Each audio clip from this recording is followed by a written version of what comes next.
So, welcome to the annual celebration of the art of teaching magic. I say magic because Mr. Cotsen has told us a number of times that he considers great teachers magicians.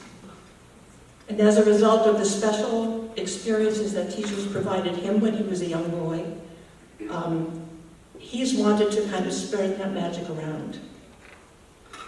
And we want to celebrate today what you've achieved. And you've achieved it through magic.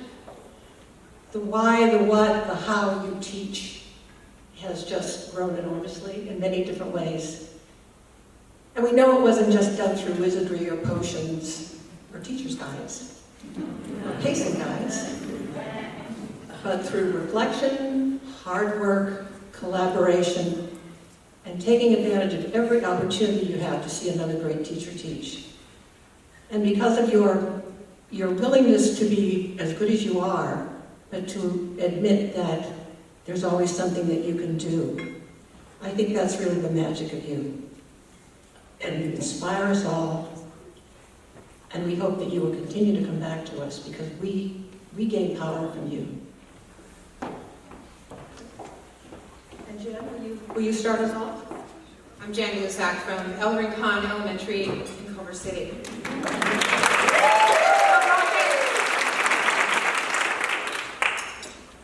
I love being a teacher, and I'm passionate about what I do every single day. I teach first grade.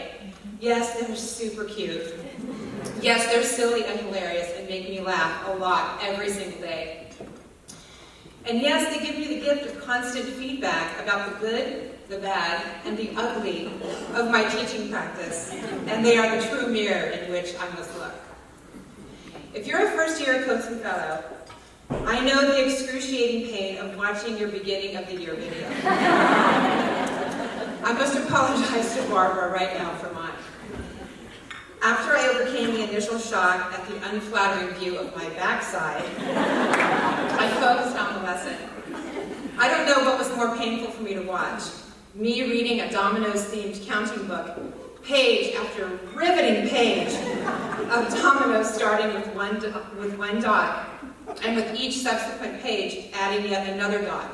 Gripping, right? Or the fact that I kept my students captive sitting on the carpet for, wait for it, a full 38 minutes and 24 seconds of mostly me talking posts. At that point, I'm guessing their little legs were completely numb. I'm sure Barbara was spellbound as she watched it. It was a lesson from the Shiny New Math series that our district had just adopted, and it was a safe bet for me. But that's where the playing it safe ended. So I shelved the series and jumped into CGI feet first. Finding my sea legs took a while. I was immersed in the ocean of cognitively guided instruction and wasn't really sure of how I was going to navigate my journey. My mentors, Tiana and Amy, were right there helping me stay on course during both rough and calm seas. And there were a couple of ugly storms, I won't lie. I just had to trust the process to survive them. I tell my students every day, failing is okay. It's expected that we fail sometimes. Mathematicians and engineers fail more than they succeed. And I ask them, what will you do when you fail? Keep trying, they shout. Throughout my 2 years as a Cotsen Fellow, I have learned, like my students, that I can fail and still succeed. I've experienced many times the epic failure of a math lesson that I was certain would be a huge success with my students and groundbreaking among my colleagues. And the delightfully unexpected magic that just happens sometimes with an ordinary task. I find the most marvelous things occur when we allow ourselves the freedom to step out boldly, like Mr. Magoo, if any of you know who that is, blindly stepping onto the next swinging girder and falling into an outrageous jackpot. My swinging girder was Cotsen, and the outrageous jackpot I fell into was seeing my students' outcomes surpass my wildest expectations.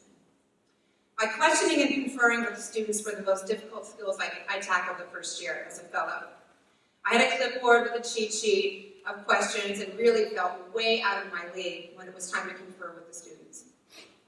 With the guidance of my mentor, Tiana, I kept at it, but at times would look at her while conferring with the student and mouth, "Hell, I have no idea where to go from here. She would seamlessly continue the conference with the perfect question or observation. Well, I kept at it and eventually didn't have to hold on to my security blanket anymore. I also learned that sometimes there is no next question, and it's okay to just walk away.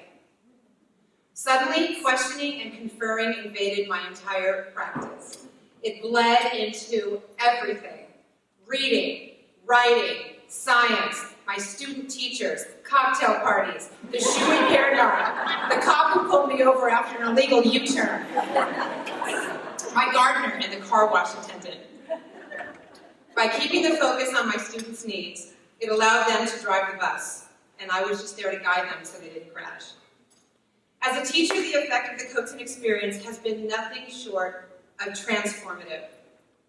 With a continuous coaching cycle, I had to face the ugly in my practice and do some surgery through reflection, application, and perseverance to improve it. Perfection in my practice has never been my goal. It's the imperfection that keeps me growing, learning, and evolving. I set goals. I take risks. I reflect. I make changes. I fail. I flourish. I get frustrated, and I get really, really excited. The professional development through Cotsen has been invaluable. Seeing, learning from, and working with rock stars like Megan Franke, Joan Case,